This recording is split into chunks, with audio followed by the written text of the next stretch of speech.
अनेक हमें ऐसे प्रश्न मिल रहे थे कि क्या योग के अंतर्गत कुछ ऐसे अभ्यास होते हैं जिनको अगर गर्मी के मौसम में किया जाता है तो वो शरीर में ठंडक देने वाले हो, शीतलता देने वाले हो। क्या अलग से ऐसे कुछ अभ्यास हैं?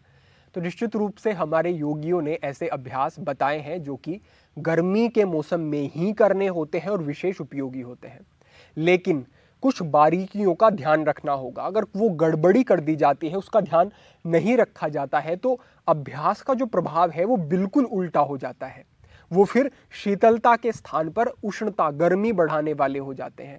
तो उसको भी हम समझेंगे। साथ ही साथ योगिक जीवन शैली में कैसे वस्त्र किस समय पर अभ्यास करें और आहार में क्या छोटे छोटे बदलाव करने हैं जिससे अच्छे लाभ होते हैं, उसको भी हम समझने वाले हैं। सबसे पहले हम बात करते हैं कि ये अभ्यास कार्य कैसे करते हैं।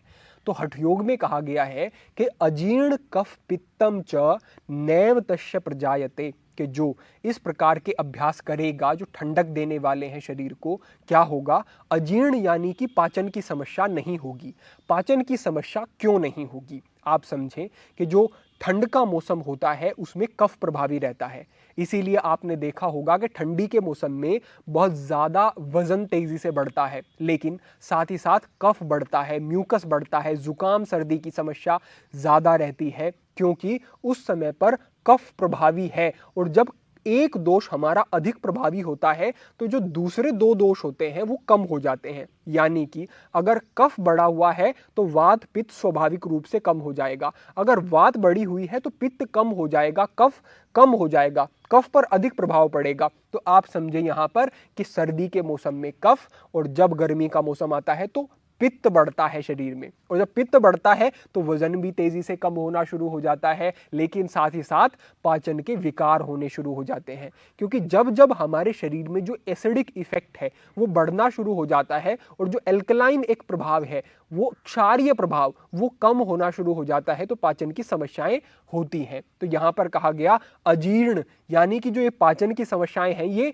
नहीं होंगी। क्यों नहीं होंगी? क्योंकि इन अभ्यासों से शीतलता बढ़ेगी शरीर में, और पित्त जो है वो उष्णता से संबंधित होता है, गर्मी से संबंधित होता है। तो जब शीतलता शरीर में बढ़ेगी तो अपने आप ही उष्णता कम होगी और पित्त का प्रभाव कम हो जाएगा। तो इसलिए यहां पे कहा गया है कि अजीर्ण कफ पित्तम च नैव तस्य प्रजायते, कि यहां पर पित्त की समस्या नहीं होगी, अजीर्ण की समस्या नहीं होगी, जो आपका कफ है वो भी संतुलित रहेगा। इससे आगे बढ़ते हुए हम दो अभ्यासों को आज समझने वाले हैं, लेकिन मैं थोड़ी सी सूक्ष्मता यहां पर आपको जरूर कहूंगा जो आपको ध्यान रखना ही है। पहली बात यह है कि जब आप तेजी से सांस को अंदर लेते हैं तो घर्षण होता है। जैसे आप अपने हाथों का घर्षण अगर करते हैं तो यहां पर भी आप देखेंगे कि गर्मी बढ़ेगी एक थोड़ी देर बाद।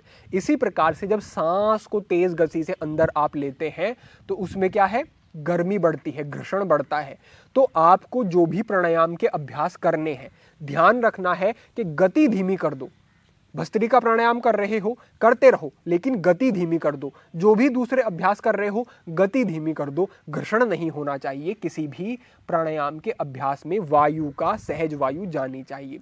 सबसे पहला अभ्यास शीतकारी प्राणायाम का अभ्यास। इसमें आपको अपने दोनों दांतों को मिला करके रखना है, अपने होठों को थोड़ा सा खोल के रखना है और अपनी जिह्वा को दांतों के बिल्कुल पीछे रखना है, जिससे कि जो आप सांस को अंदर ले, मुंह से प्राणवायु अंदर जाएगी, वो आपकी जिह्वा से स्पर्श होकर के अंदर जानी चाहिए। जिह्वा की जो ह्यूमिडिटी है वो उसके प्रभाव में आती है तो शीतलता बढ़ जाती है, ठंडी हो जाती है वायु, और जब शरीर में जाती है तो वो ठंडक वाला प्रभाव रखती है। लेकिन ये तभी होगा जब धीमे धीमे धीमे गति से जाएगी, क्योंकि प्राणवायु को भी शीतल होने में और जिह्वा से स्पर्श कराने में एक समय लगना चाहिए। वो तभी हो पाएगा जब धीमा श्वसन होगा, तेज होगा तो नहीं होगा। तो यहाँ पर हम एक बार देख लेते हैं कि किस प्रकार से अभ्यास करना है। अभ्यास के लिए पद्मासन, सिद्धासन, सुखासन, जिसमें सुविधा हो बैठ सकते हैं, लेकिन सर्वोत्तम हमने पहले भी कहा सिद्धासन और पद्मासन है। तो अगर आप सहज हैं तो इस प्रकार से आप पद्मासन की स्थिति में आ सकते हैं। तो पद्मासन में आने के बाद आपको अपने दांतों को मिला के, होठों को थोड़ा खोल के धीमी गति से सांस को अंदर लेना है। कंधों को पीछे की तरफ रखें, कमर बिल्कुल सीधी रखें, और इस प्रकार से आपको अभ्यास करना है।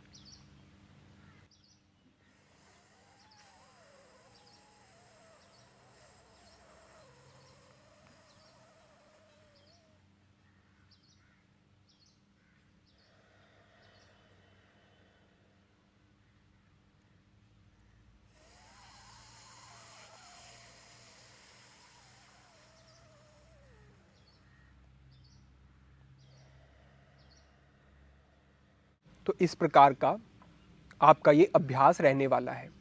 आंखें बंद रखें, सहज शांत होकर के बैठें, खुले स्थान पर बैठें जैसे अभी हम बैठे हैं।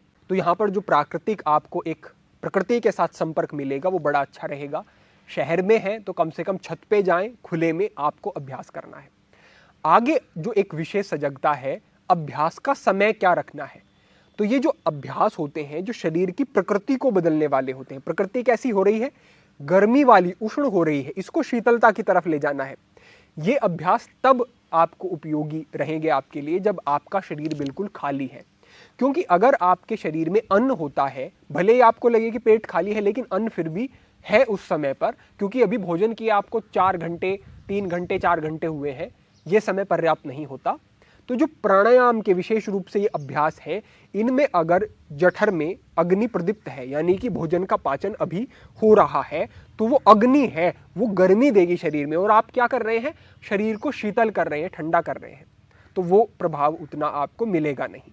तो शरीर कब खाली होगा, बिल्कुल सुबह के समय। तो प्रातः काल ही अभ्यास करें तो वो बहुत अच्छा रहेगा आपके लिए। इससे आगे बढ़ते हुए जो हमारा दूसरा अभ्यास है वो है चंद्रभेदी प्राणायाम का अभ्यास। चंद्रभेदी में हम अपनी चंद्र नाड़ी को सक्रिय करते हैं। चंद्र नाड़ी आपकी शीतलता देने वाली होती है, और जो आपकी राइट नोस्ट्रल वो उष्ण गर्मी का प्रभाव रखती है, सूर्य नाड़ी होती है। तो इस अभ्यास में हम धीमी गति से चंद्र नाड़ी से हर बार चंद्र नाड़ी से ही सांस अंदर लेंगे, सूर्य से ही बाहर छोड़ेंगे। लेकिन इसमें कुंभक का अभ्यास भी ना करें और इसमें तेज तो बिल्कुल ना करें।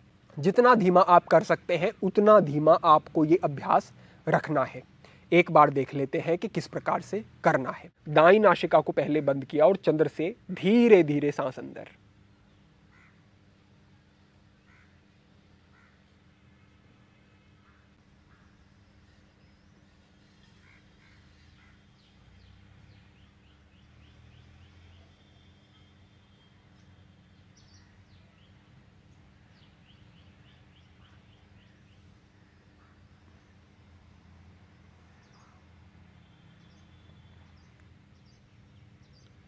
तो इस प्रकार से आपको हर बार लेफ्ट नोस्ट्रल से ही सांस को अंदर लेना है और राइट नोस्ट्रल से ही सांस को बाहर छोड़ना है। चंद्रभेदी बड़ा अच्छा अभ्यास रहेगा ये भी आपके लिए।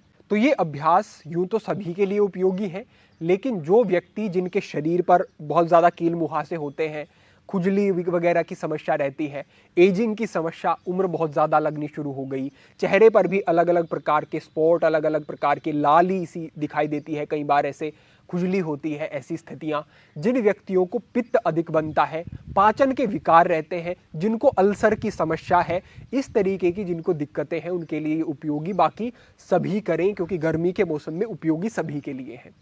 इससे आगे बढ़ते हुए आपको एक सजगता और रखनी है। आपको जो अपने योग के अभ्यास करने हैं उनको भी धीमा कर देना है, हल्के हल्के हल्के से करना है। और आपको जैसे ही लगे कि अब आप थक रहे हैं, थोड़ी आपकी सांसें जो है गति तेज हो गई है, तो आपको शवासन, शशांकासन, बालासन आदि का अभ्यास करना है। तो आपको अपने अभ्यास को कुछ खंडों में विभाजित कर लेना है।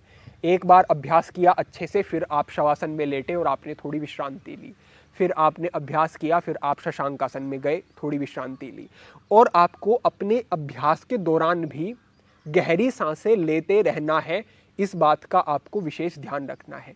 इस प्रकार से अभ्यास करते हैं तो अभ्यास ज़्यादा लाभ देगा, आपके लिए ये उपयोगी होगा, विशेष रूप से इस गर्मी के मौसम में। तो यूँ तो आप अनेक अभ्यास करते हैं, अलग अलग सभी के अभ्यास क्रम हो सकते हैं, लेकिन एक उदाहरण के रूप में हम कुछ अभ्यास करते हैं, आप समझेंगे थोड़ा और उसके अनुसार उन नियमों को सभी अभ्यासों पर लागू कर सकते हैं। तो यहाँ पर हम सहज सांस को भरते हुए हाथों को ऊपर खींचते हैं, सांस पूरा अंदर लिया, फिर हमने पूरा सांस बाहर छोड़ना शुरू किया और हम पूरा सांस बाहर छोड़ते हुए इस प्रकार से आते हैं अभ्यास में। यहीं से हमने पूरे सांस को अंदर भरा और हम उत्कटासन की स्थिति में आ जाते हैं। यहाँ से हम पूरा सांस फिर से बाहर छोड़ेंगे और पर्वतासन की स्थिति में। आप देख रहे हैं अभ्यास में तेजी नहीं है और सांसों की गति का ध्यान रखा जा रहा है। सांस को भरेंगे, दंडासन की स्थिति में। कुछ समय रुकेंगे, धीरे से चतुरंग दंडासन की स्थिति में सांस पूरा बाहर, यहीं से फिर नीचे और सांस को पूरा अंदर भरते हुए भुजंग आसन की स्थिति में। यहां पर कुछ गहरे लंबे सांस लिए, पूरा लंग्स को एक्सपेंड किया, पूरा सांस को बाहर छोड़ा और फिर सांस को पूरा बाहर छोड़ते हुए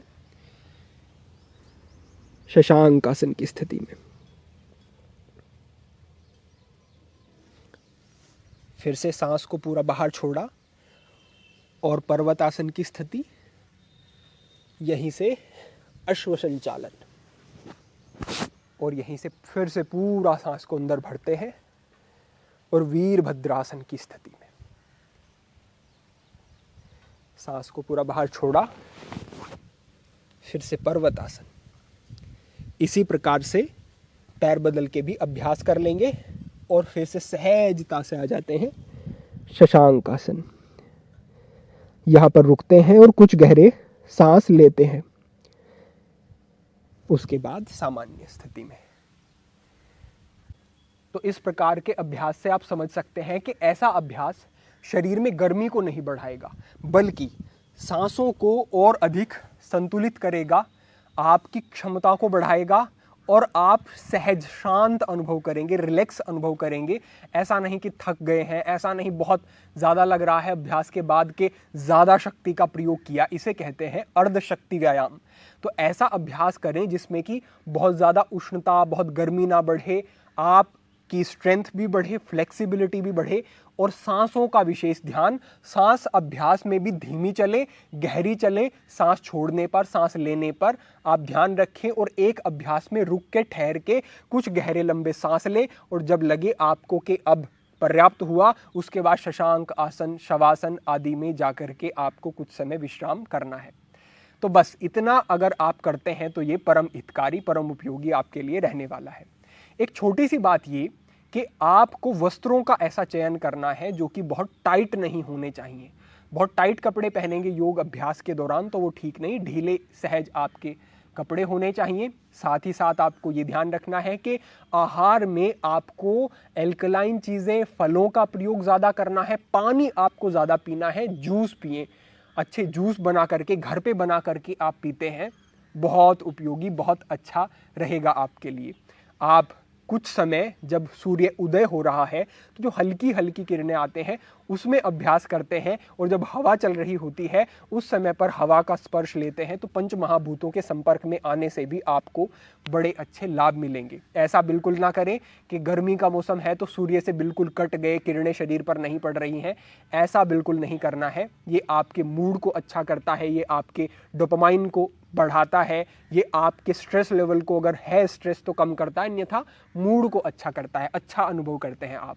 बस इतना आपको ध्यान रखना है तो मैं कहूँगा कि आप कितनी ही बीमारियों, कितनी ही समस्याओं से बच सकते हैं और हमेशा आपका स्वास्थ्य बहुत ही उत्तम, अच्छा बना रह सकता है। अपेक्षा है आपको ये जानकारी ठीक से समझ आ गई होगी और आप इसके अनुसार अपने आगामी अभ्यास करेंगे ज़रूर। और जो हमारे बंधु अभ्यास नहीं करते हैं, मात्र वीडियोस देख लेते हैं, उनके लिए हमारा यही सुझाव है कि अभ्यास करें, अभ्यास करने से ही लाभ होंगे, मात्र जानकारी से कुछ भी नहीं। तो आप इन जानकारियों को अग्रेषित भी करें अपने बंधुओं तक और जीवन में प्रयोग भी करें, ऐसी हम आपसे अपेक्षा रखते हैं। आज के लिए यही मार्गदर्शन था। सभी के लिए प्रार्थना, सभी के लिए मंगल कामना। ओम नमः शिवाय।